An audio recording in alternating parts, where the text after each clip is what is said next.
Yeah, but Thomas Müller is a very intelligent guy. He didn't have the best shoot, he didn't have technique or the speed. He read the game like nobody else on the football. Thomas Müller n'a jamais été rapide. Il n'a jamais été un grand dribbleur. Son tir n'a rien d'exceptionnel.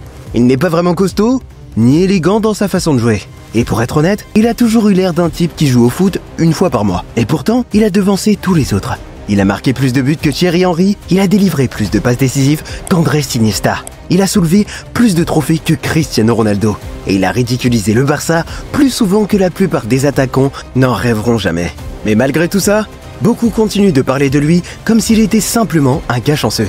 Ouvre n'importe quel article sur lui aujourd'hui et tu verras qu'ils le décrivent comme s'il était un joueur amateur qui se retrouvait par hasard dans le football professionnel. On le traite de bizarre, d'hasardeux, de chanceux, et certains vont même jusqu'à affirmer qu'il n'a jamais eu le niveau pour être footballeur professionnel. Mais voilà le truc, Thomas Müller s'en fiche. Pendant que tout le monde cherchait à imiter Ronaldinho, lui apprenait autre chose. Comment gagner. Pas avec de la puissance ou du talent, mais il avait quelque chose que les autres n'avaient pas. Le sens du moment, la lecture de l'espace et une intelligence de jeu hors du commun. Il jouait aux échecs quand tous les autres voulaient faire du spectacle. Il appelait cela Raumdeuter, l'interprète de l'espace. Ce n'est pas un attaquant, pas un ailier, ni un créateur de jeu. C'est un poste inventé par un joueur qui ne correspondait à aucun d'entre eux. Et le plus fou dans tout ça, c'est que ça a marché. Ça a marché mieux que tout le monde ne l'aurait cru. C'est l'histoire d'un enfant maigre, d'un petit village des Alpes bavaroises. Un gamin qui n'a pas de talent particulier, sans vitesse et sans technique, mais juste une compréhension parfaite de comment et quand se positionner. Et d'une manière ou d'une autre, cela a fait de lui le génie le plus efficace, le plus performant et le plus sous-estimé du football moderne. Voici comment Thomas Müller est devenu le joueur le plus intelligent de sa génération.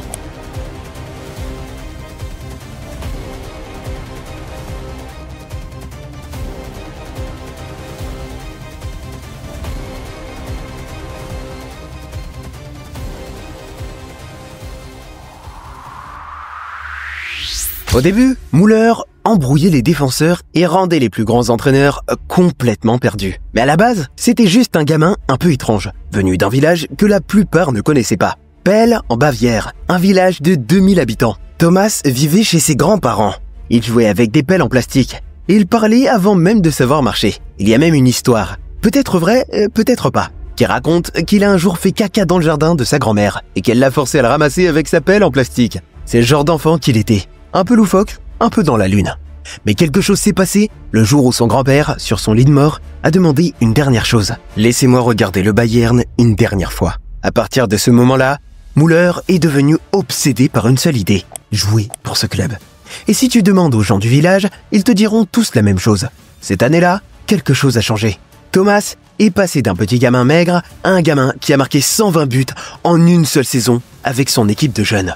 On aurait pu penser que cela ferait parler les gens. Mais même lorsque les recruteurs sont venus enfin au village, son nom ne ressortait pas sur la liste des meilleurs joueurs. Et ce jour-là, devant les recruteurs du Bayern, il a marqué 7 buts en un seul match. Tu n'es pas obligé de croire toutes les histoires, mais celle-là, tu peux la croire. Ils ont signé Thomas Müller. Et pendant les 8 ans qui ont suivi, au centre de formation, il a troublé tous ses entraîneurs. Personne ne comprenait ce qui faisait de lui un joueur spécial. Il ne driblait pas bien, il ne frappait pas vraiment propre, il n'était pas rapide, mais à chaque fois qu'il touchait le ballon, il finissait au fond. Et à chaque fois qu'il jouait, l'équipe jouait mieux. Il a finalement pu goûter aux joies de l'équipe première. 28 minutes au total sur une saison complète, c'est tout. Mais son nom figurait déjà sur la liste des transferts. Le Bayern était à 2 doigts de le laisser partir pour 1,5 million d'euros. C'est à ce moment-là que quelque chose s'est passé et a tout changé. Jürgen Klinsmann, l'entraîneur du Bayern, a été viré. Et Louis van Gaal est arrivé. Van Gaal a regardé Müller et a dit à son staff « Avec moi, Müller jouera toujours ». C'est ainsi que le gamin bizarre, en qui personne n'avait confiance, est devenu un titulaire indiscutable au Bayern Munich. Et Müller, qu'est-ce qu'il a fait avec cette confiance? 35 contributions décisives, un triplé pendant la course au titre, et il a marqué le but de la victoire contre Schalke, pour permettre au Bayern de reprendre la tête du championnat. D'un coup, ce n'était plus le gamin dont on se moquait. C'était celui qui soulevait le trophée. Et ce n'était que le début. En 2010, Thomas Müller n'était pas censé être en Afrique du Sud pour la Coupe du Monde. Il venait à peine d'intégrer l'équipe première du Bayern. Il n'était pas encore très célèbre, il n'était pas non plus considéré ou craint. Mais l'Allemagne avait un problème. Personne ne marquait. Et c'est là que Gerd Müller a lâché une phrase qui a tout changé. À mon époque, ces attaquants-là n'auraient même pas eu le droit de toucher le ballon. Mais ce gamin, Thomas, lui, il est différent. Ces mots étaient suffisants. Joachim Löw l'a emmené avec le groupe. Et pas pour le laisser sur le banc. Il l'a titularisé. Et dès le premier match, 8 minutes après le coup d'envoi, Müller a délivré une passe décisive pour le premier but de l'Allemagne dans le tournoi. Un peu plus tard dans le match, il en a marqué un lui-même. Pendant toute la phase de groupe, il a continué d'être décisif. Chaque fois que l'équipe avait besoin d'une réaction, c'était lui qui répondait. Et puis vient l'Angleterre, en 8e de finale. L'une des rivalités les plus chargées en émotions du football mondial. Et Müller ne s'est pas contenté de participer. Il a tout fait pour que l'équipe prenne le dessus. L'Allemagne menait 2-1. L'Angleterre poussait fort. Et puis Müller les a frappés. Une fois, puis une deuxième.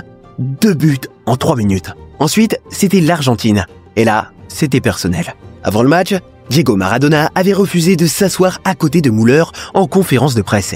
Il avait dit qu'il ne savait même pas qui c'était. Il l'avait traité comme un ramasseur de balles. Müller n'a pas dit un mot. Mais 2 minutes après le début du match, il a marqué un but de la tête. Un but normal, rien de spectaculaire, c'était Müller qui faisait ce qu'il fait toujours. Apparaître là où personne ne l'attend, au bon moment. L'Allemagne a écrasé l'Argentine 4-0.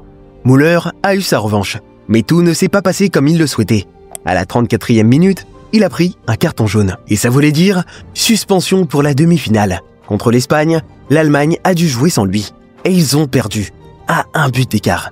Son absence, à elle seule, a suffi à briser le rêve allemand. Mais Müller est revenu pour le match pour la 3e place. Et encore une fois, il s'est montré à la hauteur. Il a marqué après 19 minutes. L'Allemagne a battu l'Uruguay. Et ce but-là, il comptait.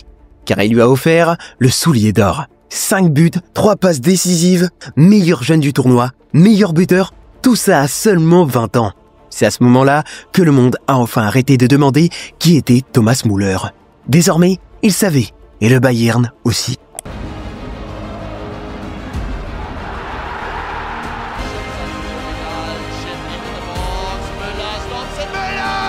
On pourrait croire qu'après une Coupe du Monde pareille, la carrière de Müller aurait simplement explosé. Et ce n'est pas comme ça que son histoire fonctionne. La saison qui a suivi la Coupe du Monde en Afrique du Sud n'a pas commencé comme un rêve. Il a eu du mal. Le Bayern aussi. La magie avait disparu. Et les doutes sont vite revenus. Certains ont commencé à dire que c'était peut-être un coup de chance, qu'il a juste connu une bonne année. Müller ne marquait plus. Il n'était plus décisif, et à la mi-saison, il avait déjà perdu sa place de titulaire. Mais la chose étrange avec Müller, c'est qu'il trouve toujours le moyen de revenir. Toujours. Après la trêve hivernale, quelque chose s'est débloqué. Il a retrouvé du rythme, il a recommencé à marquer et à créer. Mais ce n'était pas suffisant pour sauver la saison du Bayern. Ils se sont fait sortir de la Ligue des Champions, ils ont perdu le championnat contre Dortmund, et Van Gaal a fini par être viré. Et du jour au lendemain, l'entraîneur qui avait cru en lui, plus que personne, était parti. Ensuite, Jupp Heynckes est arrivé. Müller a essayé de s'accrocher. Mais c'est devenu encore plus compliqué. Il a traversé une période sans marquer qui a duré presque 5 mois. Aucun but entre septembre et février. Et malgré tout, le Bayern a réussi à atteindre la finale de la Ligue des Champions cette saison-là. Et Müller, malgré sa saison difficile, a été titularisé pour ce match. À la 83e minute, le score était de 0-0. Le ballon a été envoyé dans la surface de réparation. Müller s'est levé et a placé le ballon avec sa tête. Il semblait que c'était le but de la victoire. 3 minutes plus tard, Müller a été remplacé. Mais après 2 minutes, Drogba a tout renversé avec un but de la tête. Chelsea a donc égalisé. Le match est allé en prolongation. Et très vite, le Bayern a obtenu une occasion en or. Un penalty.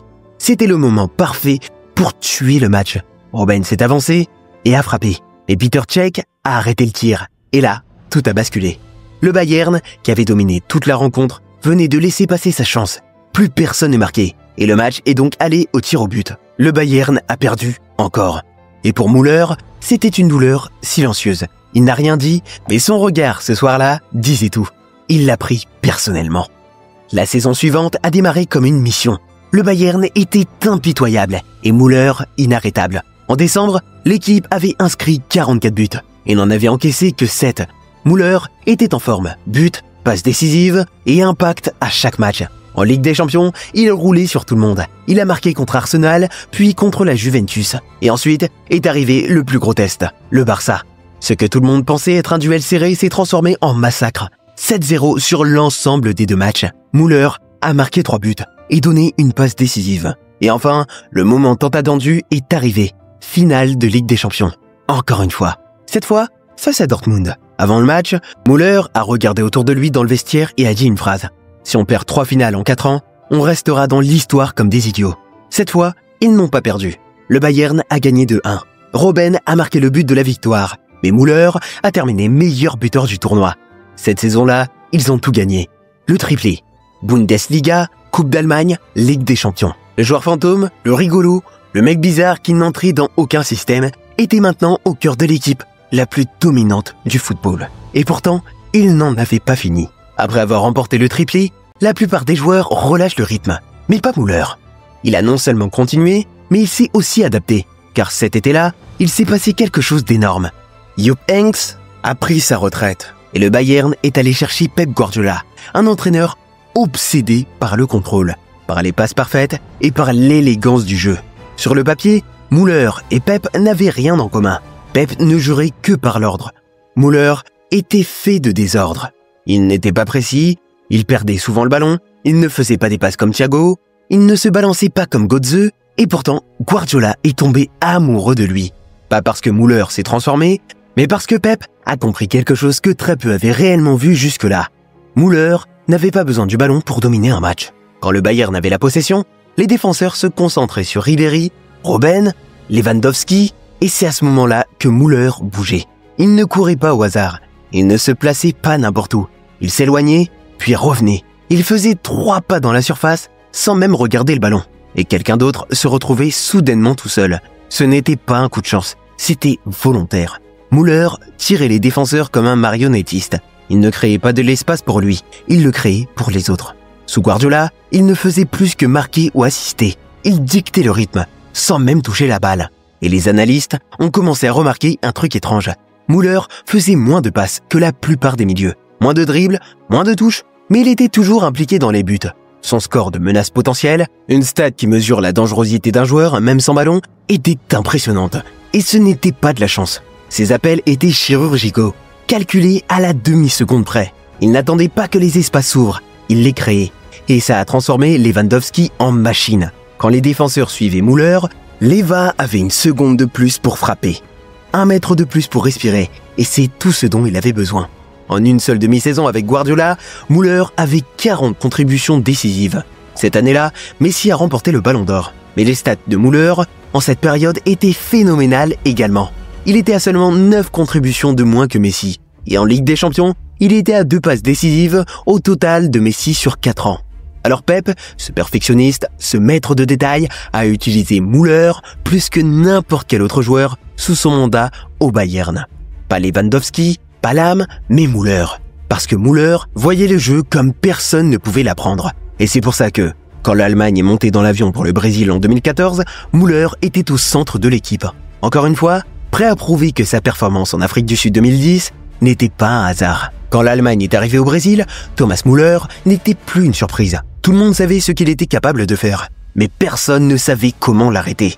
Et le premier match était contre le Portugal. Un match de grande taille. Cristiano en face, les gens s'attendaient à voir l'Allemagne se faire détruire par cet homme. Mais en réalité, c'est un autre homme qui s'est distingué. Müller a marqué un triplé. Encore une fois, rien de spectaculaire dans ses buts, mais c'était juste Müller qui fait Müller. Tu clignes des yeux, il est déjà là. Le ballon est au fond, tu ne sais même pas comment il est arrivé. Lui non plus, probablement. Le match suivant, il a continué. Il a donné une passe décisive pour sauver le nul contre le Ghana. Puis il a marqué le seul but d'une victoire 1-0 contre les États-Unis. 5 contributions décisives en 3 matchs. C'est tout à fait remarquable. Mais c'est en phase finale que tout commence vraiment. L'Algérie a posé des problèmes à l'Allemagne. De vrais problèmes. Pas d'espace, un bloc profond, rien ne fonctionnait. Puis Müller a fait cette petite course feinte sur un coup franc. Il n'a pas touché le ballon, il ne l'a même pas regardé, mais toute la défense algérienne est tombée dans le piège. Boum, but. C'est ça Müller. La plupart du temps, tu ne remarques même pas son geste au premier visionnage. Mais cette fois, le monde entier a vu ce qui est arrivé ensuite. Allemagne-Brésil, demi-finale. Et franchement, Je n'ai même pas besoin de te raconter la suite. À la 11e minute, devine qui ouvre le score. Ouais, lui, encore. Mais ce qui est arrivé après, personne ne l'avait vu venir. 6 autres buts. L'Allemagne n'a pas juste gagné. Elle a détruit le Brésil devant son propre peuple. 7-1 en demi-finale de Coupe du Monde. Certains disent que c'est la plus grande humiliation de l'histoire du football. Puis est venue la finale contre l'Argentine, contre Messi. Le dernier obstacle. Cette fois, c'est Mario Götze qui a marqué le but de la victoire. Mais encore une fois, Müller a terminé le tournoi avec 5 buts. 3e meilleur joueur du tournoi, 2e meilleur buteur du tournoi et meilleur buteur de l'Allemagne encore. 2e Coupe du Monde, 2e fois qu'il termine meilleur buteur de l'équipe. Et il n'avait que 24 ans. À ce moment-là, seuls Pelé, Ronaldo, Gerd Müller et Klose avaient marqué plus que lui en Coupe du Monde. Laisse ça te traverser l'esprit. À 24 ans, ce gamin venu d'un village que personne ne connaissait avait déjà gagné la Ligue des Champions, la Coupe du Monde, un triplé et il n'était qu'à 2 buts de Pelé dans l'histoire du mondial. Et malgré tout ça, tu ne voyais toujours pas son nom dans le top 10 de la plupart des gens. Incroyable, non ? Après tout ce qu'il a accompli, on aurait pu croire que Müller avait gagné enfin la confiance des gens. Mais le football, ça ne marche pas comme ça. Pas quand un nouvel entraîneur débarque avec une autre idée de ce qu'est un vrai joueur. Carlo Ancelotti est arrivé, c'est une légende. Et pourtant, quand il a vu Thomas Müller, il s'est dit « Hein, il n'est peut-être pas fait pour moi ». Tu pouvais l'entendre dans ses interviews. Müller n'était même pas en colère, juste perplexe. Il a dit un jour « Je ne sais pas quelle qualité le coach cherche, mais les miennes n'ont pas l'air d'être sollicitées ». Müller était sur le banc, et même lui ne comprenait pas pourquoi. Et c'était vrai. Ancelotti ne savait pas quoi faire de lui. Pas assez rapide pour jouer sur les côtés, pas assez précis pour jouer numéro 9, pas assez technique pour jouer numéro 10. En gros, il ne rentrait dans aucune case. Alors Müller a fait ce qu'il fait toujours. Il a attendu. Et pendant qu'il attendait, il s'est blessé. 75 jours d'arrêt. C'était la plus longue absence de toute sa carrière. Quand il est revenu, le Bayern avait déjà trouvé un équilibre sans lui. Il s'est retrouvé sur le banc, encore. Pour un gars qui venait de remporter la Coupe du Monde avec l'Allemagne, c'était humiliant. Quelques mois plus tard, le Bayern a pris une claque. 3-0 contre le PSG. C'était la catastrophe. Les joueurs étaient furieux. Et tu sais qui était à la tête du groupe de rebelles qui se sont opposés à Ancelotti ? Oui, Müller. Avec Ribéry, Robben et Boateng. Peu de temps après, Ancelotti a été viré. Et Jupp Heynckes a repris les commandes. Et avec lui, Müller est revenu comme s'il n'était jamais parti. Il a commencé très lentement. Lors des 11 premiers matchs, il était à peine visible. Puis un déclic est survenu. Dans les 34 suivants, il a participé à 33 buts. Et il était de retour. Il ne se contentait pas de marquer ou d'assister. Mais il faisait ce truc de Müller qui fait que toute l'équipe a l'air meilleure rien qu'en étant là. Mais comme toujours avec lui, dès que les choses semblent enfin stables, la tempête revient. Cette fois, c'était un désastre. La Coupe du Monde 2018. L'Allemagne s'est fait sortir dès les phases de groupe. La fameuse malédiction des champions en titre les a frappés de plein fouet. Et qui en a payé le prix ? Müller. Le sélectionneur l'a exclu de l'équipe nationale, sans aucune explication. Beaucoup ont pensé que c'était la fin de Müller avec la Mannschaft. Mais en réalité, ce n'était pas le cas. Nous sommes en 2019. Thomas Müller a maintenant 30 ans. Et une fois de plus, il est mis de côté. Cette fois, c'est Niko Kovac qui est sur le banc. Et qui était persuadé que le futur, c'était Coutinho. Müller est resté sur le banc, semaine après semaine, en regardant les matchs depuis la touche. Mais au fil des semaines, les résultats ne suivaient plus. Et en novembre, le club était 4e de Bundesliga. Pour le Bayern, c'était inacceptable. Face à cette situation, les dirigeants ont tranché et ont décidé de virer Kovac. C'est à ce moment-là qu'un homme discret et calme, mais sûr de lui, a pris les rênes, Hansi Flick. Et la première chose qu'il a faite, c'est qu'il a regardé Müller et lui a dit « Toi, tu retournes dans le 11 de départ ». Et ce qui s'est passé ensuite est bien plus qu'un simple comeback. C'est complètement incroyable. Müller a non seulement retrouvé sa forme, mais il est aussi devenu un joueur complètement différent. Il a arrêté de courir après les buts, plutôt il a commencé à faire en sorte que le jeu soit orchestré. Match après match, on entendait sa voix résonner dans les stades vides pendant le Covid. Il criait ses instructions, déplaçait les joueurs, faisait sortir les défenseurs de leur position, comme s'il contrôlait tout le match avec une manette de jeu. Et le plus fou, c'est que dans les 23 premiers matchs de Bundesliga sous Flick, Müller avait inscrit 8 buts et délivré 17 passes décisives. 17 passes en une seule demi-saison. C'est le record de passes décisives de l'histoire de la Bundesliga. Et le plus fou dans tout ça, c'est que personne ne sait encore à quel poste il joue vraiment. Certains parlent de faux numéro 10, d'autres d'un milieu offensif libre, mais Müller, lui, reste fidèle à sa définition. Raumdeuter, l'interprète de l'espace. En même temps, Lewandowski était à son prime. Il marquait les buts à une vitesse incroyable. Tout le monde parlait de lui. Et c'était mérité. Il était inarrêtable. Mais si tu regardes les actions de près, si tu suis les trajectoires, les décalages, les appels, tu verras que tout part de Müller. C'est lui qui glissait les ballons. C'est lui qui créait l'espace pour laisser Leva s'y engouffrer. C'est lui qui dosait les passes à la perfection, au bon moment et au bon rythme. Bon, puis il y a la Ligue des Champions, une saison unique en pleine pandémie. Pas de supporters, beaucoup de tensions, un rythme infernal. En quart de finale, le Bayern a affronté Barcelone. Vous avez bien évidemment déjà vu cette photo.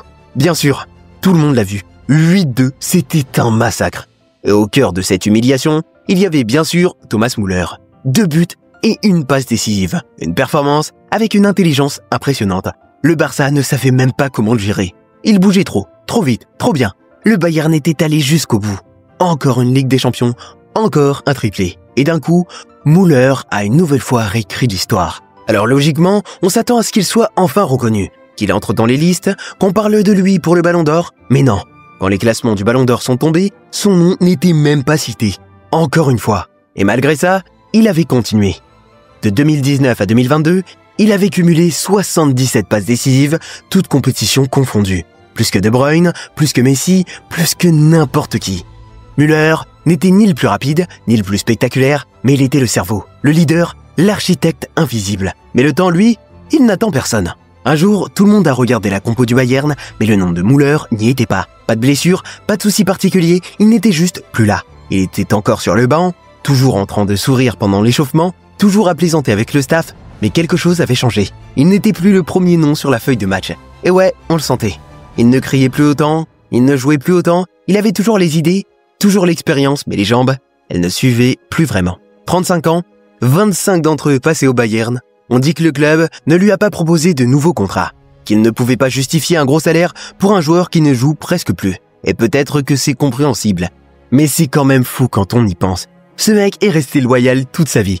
Il n'a jamais couru après le Real Madrid, il n'a pas cherché la Première Ligue, il a dit non 2 fois à Manchester United, il a refusé 88 millions d'euros, il aurait pu partir, courir après les buts, après les titres individuels, après l'argent, mais non, il est resté, il a joué, il a gagné, et aujourd'hui, on le laisse partir.